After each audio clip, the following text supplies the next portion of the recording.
नमस्कार। अब तक आपने सुना डॉक्टर लेरी ब्रिलियंट ने श्री महाराज जी की कृपा से सफलता की सीढ़ियां चढ़ते हुए कई महत्वपूर्ण पदों पर कार्य करते हुए विश्व स्तरीय ख्याति अर्जित की। अब आगे। इधर 3 वर्ष भारत में अपने परम गुरु महाराज जी के साथ व्यतीत करने के बाद कृष्णदास जी JF केगल को एक दिन महाराज जी ने अचानक ही अमेरिका लौट जाने के लिए कह दिया, क्योंकि श्री महाराज जी की अंतर्दृष्टि में उनका आध्यात्मिक संगीत अपनी परवानों को छूने वाला था। पर इस स्थिति से अचकचाए हुए श्री कृष्णदास जी को ये समझ नहीं आ रहा था कि अब अमेरिका जाकर क्या करूँगा, कहाँ जाऊँगा। पूछने की हिम्मत तो नहीं हो रही थी। फिर भी दुखी मन से महाराज जी से पूछा, महाराज जी, मैं अमेरिका में आपकी सेवा कैसे कर सकता हूँ। अंतर्यामी प्रभु ने जैसे उन्हें अपने मोह पाश से विलग करते हुए कहा, क्या? अगर ये भी पूछना पड़े कि सेवा कैसे करूं, तो ये सेवा नहीं है, जो जी में आए करो। ऐसा जवाब सुनकर कृष्णदास जी सोच में पड़ गए। क्या कहते? दयालु महाराज जी फिर हंसकर बोले, कैसे करेगा मेरी सेवा? कृष्णदास जी का मन विचार शून्य था। कुछ समझ नहीं आ रहा था कि अब अमेरिका जाकर कैसे सेवा करनी है। जाने का समय भी हो रहा था। चुपचाप उठे, प्रणाम किया और मंदिर आश्रम से बाहर आने लगे। अचानक अंदर से आवाज आई, मैं महाराज जी के लिए अमेरिका में गाऊंगा। और फिर अमेरिका में जाकर उन्होंने जो आध्यात्मिक संगीत के सुर छेड़े, तो जैसे पाश्चात्य जगत में श्री हनुमान भक्ति और श्री महाराज जी के अलौकिक प्रेम पताका के ध्वज वाहक बन गए। उनकी प्रसिद्धि विश्वव्यापी हो गई। मानव सेवा को ही मुख्य धर्म समझते हुए श्री महाराज जी ने अनंत रूप में विभिन्न स्थानों पर न जाने कितने भक्तों के साथ क्या क्या लीलाएं रची, कोई नहीं जानता। देश विदेश की सीमाओं के बंधनों से दूर श्री महाराज जी का अलौकिक प्रेम अपने भक्तों को दिव्यता से कहीं भी मार्गदर्शन कर सकता था। जहाँ मानवता ही धर्म हो, वहाँ धर्म मानवता के आड़े कैसे आ सकता है।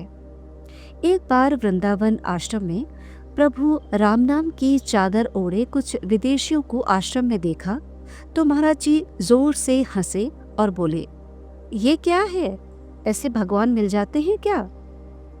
श्री महाराज जी का मानना था कि ईश्वर की परम सत्ता को प्राप्त करने के लिए बाहरी आडंबरों से क्या काम। फिर हंसकर उन्होंने क्रॉस मंगाए और उनके गले में पहना दिए और कहा, बस निर्मल मन से अपने ईश्वर के प्रति समर्पित हो जाओ। चाहे किसी भी नाम से जपते रहो, पर ध्यान ईश्वर में समर्पित रहे। दिसंबर की ठंड में क्रिसमस की खुशियां मनाने जब विदेशियों का समूह उनके पास आकर क्रिसमस मनाने की आज्ञा पाने आया, तो महाराज जी खुशी से अत्यंत भाव विभोर हो गए। ईसा मसीह के संतत्व की महानता, दया, करुणा, त्याग, बलिदान की भावनाओं पर गहराई से बहुत देर तक भाव में डूबे रहे। फिर आश्रम में ही प्रभु ईसा मसीह के जन्म के गीतों के बीच खुशियों की सौगात लिए क्रिसमस की शुरुआत एक यादगार बन गई। उन गुणातीत महाप्रभु की महानता अपने भक्तों के दिलों में राज करती है। वे कहते, तुम हमारे पास इसलिए आते हो क्योंकि हम तुमसे प्रेम करते हैं। पर मानव का प्रेम तो अपनी मायावी दुनिया तक स्वार्थ लिए होता है। कभी वे कह उठते, किसी की आंख नहीं है जो पहचान सके, सभी स्वार्थ के लिए आते हैं, हमारे लिए कोई नहीं आता। हमें अशांति हो जाती है। इसी बीच महाराज जी के प्रिय भक्त पूर्णानंद तिवारी का तबादला भवाली हो गया। तिवारी जी ये जानकर दुखी हो गए, क्योंकि वे तबादला नहीं चाहते थे। अपने भक्तों से प्रेम रखने वाले महाराज जी ने स्पष्ट रूप से कुछ भी नहीं कहा। बस तिवारी जी को बुलाया और बोले, बदली तेरी नहीं हमारी हुई है। अब हम अमरकंटक चले जाएंगे और तू हमसे कभी नहीं मिल पाएगा। तिवारी जी इस बात का मतलब नहीं समझ पाए। फिर श्री महाराज जी ने मुस्कुराते हुए एक शेर सुनाया। छोड़कर इस कोट किले को बदली हो गई और जिले को, छोड़कर इस कोट किले को बदली हो गई और जिले को, आया है एक तार जरूरी, उसने कर दी है मजबूरी। बदली, मजबूरी और तार, इन शब्दों का क्या अर्थ था? कुछ समझ नहीं आया। वे अपनी बदली से मन ही मन दुखी होकर श्री महाराज जी को प्रणाम कर घर आ गए। इधर कैची आश्रम में सब अपने कार्यों में व्यस्त हैं और श्री महाराज जी अपने भक्त के साहजी के साथ धीरे धीरे बातों में व्यस्त हैं। अचानक पूछ बैठते हैं, हमें शरीर कहाँ त्यागना चाहिए?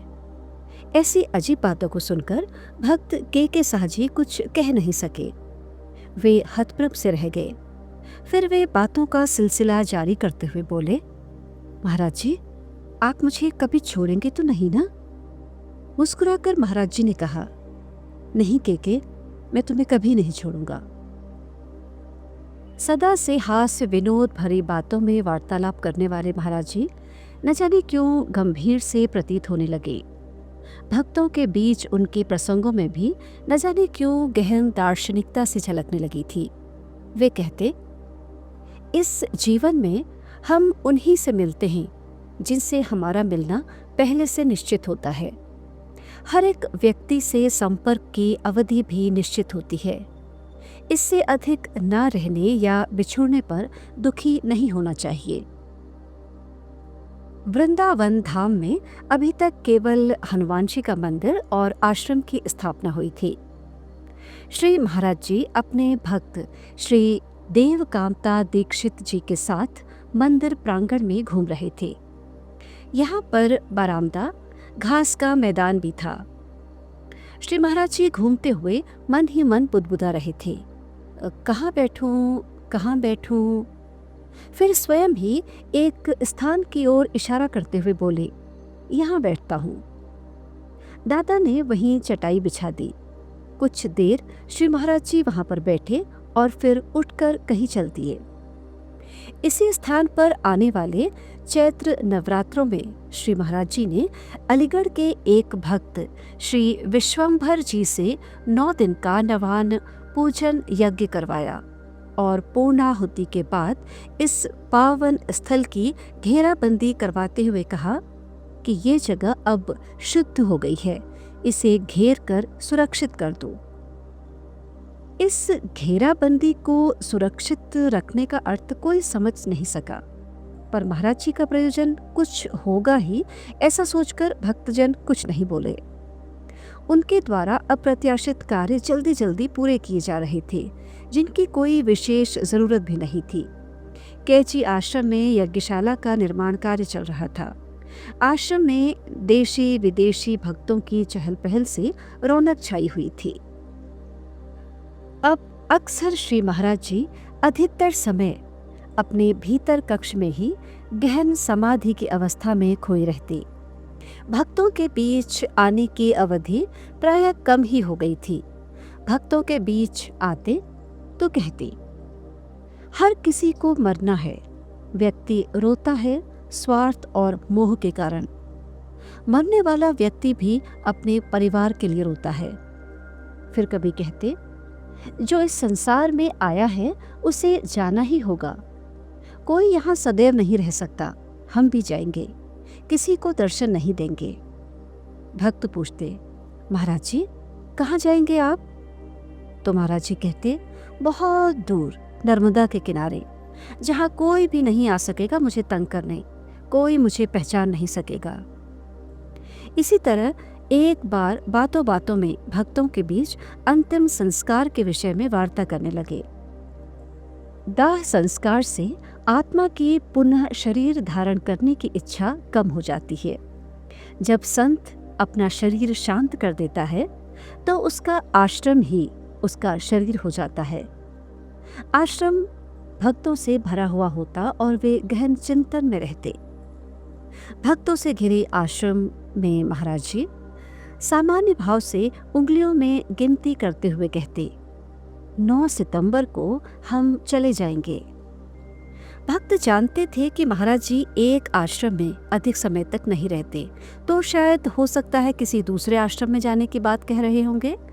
इसलिए अधिक से अधिक भक्त उनके दर्शनों को उमड़ पड़ते। विदेशी भक्त तो उनकी गूढ़ बातों के अर्थ से सर्वथा दूर उनकी प्रेम लीला में खोए हुए जयकारे लगाते। बाबा नीम करोरी संत महाराज की जय। महाराज जी न जाने क्यों जोर से हंस पड़े। बोले, बाबा नीम करोरी तो मर चुके, अब इनकी आवाज को वहां तक पहुंचाना पड़ेगा। अभी तक भक्तजन कुछ समझ नहीं पा रहे थे। अगले ही पल सामान्य भाव शैली में बातें करने लगते। 8 सितंबर की शाम के समय महाराज जी सामान्य रूप से भक्तों के बीच बैठे उनकी चिंताओं से घिरे थे। कुछ भक्तों का स्वास्थ्य ठीक नहीं था, तो डॉक्टर को बुलवाकर इलाज करवाया गया। जाने कैसी लीला थी, उनकी दैवीय शक्तियों से तो असाध्य बीमारियां भी दूर हो जाती, पर कभी कभी वे न जाने ऐसी रचनाएं क्यों रच देते जिनका अर्थ समझ नहीं आता। फिर डॉक्टर से बोले, लगता है हमें दिल की बीमारी हुई है। जांच हुई, डॉक्टर के हिसाब से वो बिल्कुल स्वस्थ थे। उन्हें लगा कुछ गैस का विकार होगा, तो कुछ दवाएं लिखकर हल्का खाना खाने की सलाह भी दे दी। सबके आग्रह करने पर महाराज जी ने भोजन में रामदाना खाना स्वीकार किया। परम शक्ति स्वरूपा सिद्धि मां से कहने लगे, अम्मा, तेरे सामने मैं रोते हुए जाऊंगा, पर संसार के सामने हंसते हुए। कभी बाल लीला करते हुए बच्चों की तरह कहते, अब मैं नानू नानू छोटा हो जाऊंगा, तब पहचानेगी तो मुझे। इन अनबूझ पहेलियों का अर्थ कोई समझ न पाता। सदा से ही कई रूप में दर्शन देने वाले श्री महाराज जी की रहस्यात्मकता तो सदा अनबूझ ही रही है। रात्रि में भक्तों के बीच श्री माँ जी भी महाराज जी के साथ कुटिया में बैठी थी। महाराज जी एक कहानी सुनाने लगे। एक साधु था, उसने अपना शरीर छोड़ दिया। उसके भक्तों और परिवार के लोगों ने उसे चिता में जला दिया। कुछ समय बाद वो साधु फिर से वापस आ गया। इतना कहकर वे चुप हो गए और श्री मां से बोले, तू बता, वो कैसे वापस आ गया? फिर एक बार इस रहस्यमयी कहानी का ओर छोर कुछ समझ नहीं आया। मां मौन रही, कुछ नहीं बोली। रहस्य के पर्दों में भविष्य की अनबूझ पहेली के प्रश्नों को वे एक वाक्य में न जाने कितने संदेश के साथ पिरोते जा रहे थे, कोई नहीं जानता। 9 सितंबर 1973 की सुबह सदा की तरह भक्तिमय थी। कुछ विदेशी भक्त आश्रम के बाहर कुटिया में कीर्तन कर मग्न हो रहे हैं और कुछ महाराज जी के दर्शनों हेतु पंक्तिबद्ध हैं। प्रसन्न मन से हास परिहास की बातें हो रही हैं। राधा कुटी में भक्त अपने महाप्रभु को परात में बिठाकर रुद्राभिषेक के मंत्रों से स्नान करवा रहे हैं। भक्त महिलाएं, पुरुष सभी श्रद्धा भक्ति से मंत्रोच्चारण के साथ उल्लास पूर्वक स्नान करवाते हुए जल चढ़ा रहे हैं। ऐसा दृश्य है जैसे भक्ति अलौकिक रूप धारण कर इस परिदृश्य का हिस्सा हो गई हो। श्री महाराज जी के मुखमंडल का तेज सदा की भांति ध्यान और प्रेम रस से ओतप्रोत है। फिर सुगंधित धूप चंदन से पूजन कर दिव्य आरती हो रही है। अपने प्रभु श्री महाराज जी को देख बार बार निहाल होते भक्तों का मन नहीं भरता। सदा की तरह हास परिहास का वातावरण है। फिर साबूदाने का भोग लगाया गया। अब सदा की तरह वे राम नाम वाली डायरी लेकर राम राम लिखने बैठ गए। पिछले 2 वर्षों से रोज ही वे इस डायरी में राम राम लिखते ही रहे हैं। कहीं जाना भी हुआ तो डायरी साथ ही जाती है। आज की तारीख 9 सितंबर लिखी, पूरा पृष्ठ राम राम से अंकित कर दिया। फिर 10 सितंबर की तारीख लिखी, और राम राम लिखा। उसके बाद नए पेज पर 11 सितंबर की तारीख लिखी और पृष्ठ कोरा छोड़कर डायरी श्री माँ को देखते हुए कहा, अम्मा, अब ये तेरी कॉपी है, अब तू ही इसमें आगे लिखेगी। 11 सितंबर से डायरी में आगे राम राम लिखने के इस संदेश के साथ अपने दायित्व का संदेश भी जैसे वे माँ को सौंप चुके थे। पर अभी ये सब के लिए रहस्य ही है। अब दिन का 1 बज चुका है। श्री महाराज जी बोले, अब जाते हैं। तभी नैनीताल से अल्मोड़ा जा रहे मौनी माँ भक्तिमाई के पुत्र श्री गजेंद्र सिंह बिष्ट जी भी महाराज जी के दर्शनार्थ पहुंच गए। बड़े प्यार से महाराज जी ने उन्हें 5 लड्डू देते हुए कहा, काली माई के पास जा रहा है ना, जा दे देना। श्री महाराज जी मौनी माँ को अक्सर काली माई कहकर बुलाते थे। अपनी शिष्या के लिए प्रसाद भेजकर महाराज जी राधा कुटीर की ओर आ गए। श्री माँ से राधा कुटी में जाकर विदाई लेते समय भावपूर्ण होकर वरदान देते हुए कहा, माँ, तू जहाँ भी रहेगी वहीं मंगल हो जाएगा। श्री महाराज जी की आंखों में आंसू उमड़ आए हैं और वे भावुक होकर सिसकने लगते हैं। श्री माँ भी साथ चलने का आग्रह कर रही हैं और महाराज जी भरोसा दिलाते हुए कहते हैं, हम अपने एक भक्त के घर आगरा जा रहे हैं, वो हमारी बड़ी सेवा करेगा और अमेरिका से लाई अपनी नई मशीन में हमारी जांच भी करेगा। जरूरत हुई तो हम तार कर देंगे, तुम अपने पुत्र रमेश के साथ आ जाना। माँ ने गुरु महाराज की आज्ञा शिरोधार्य कर ली और फिर रास्ते के लिए एक छोटी बाल्टी में गंगाजल और गर्म दूध थर्मस में रख दिया। परिसर में भक्तों की भीड़ उन्हें घेरे हुए प्रणाम करती जा रही है और श्री महाराज जी बार बार कहते जा रहे हैं, आज हम सेंट्रल जेल से रिहा हो रहे हैं। वे अक्सर इस तरह का हास परिहास करते ही रहते हैं, तो आज भी सदा की भांति भक्तजनों में हास परिहास का वातावरण छाया हुआ है। फिर भक्तों के संग श्री हनुमान मंदिर की ओर बढ़ते ही भावपूर्ण मुद्रा में श्री हनुमान जी को देखकर हाथ जोड़े खड़े रहे। साक्षात श्री हनुमान अवतार प्रभु अपने परम आराध्य श्री हनुमान जी की मूर्ति के समक्ष खड़े बहुत देर तक नमन करते रहे।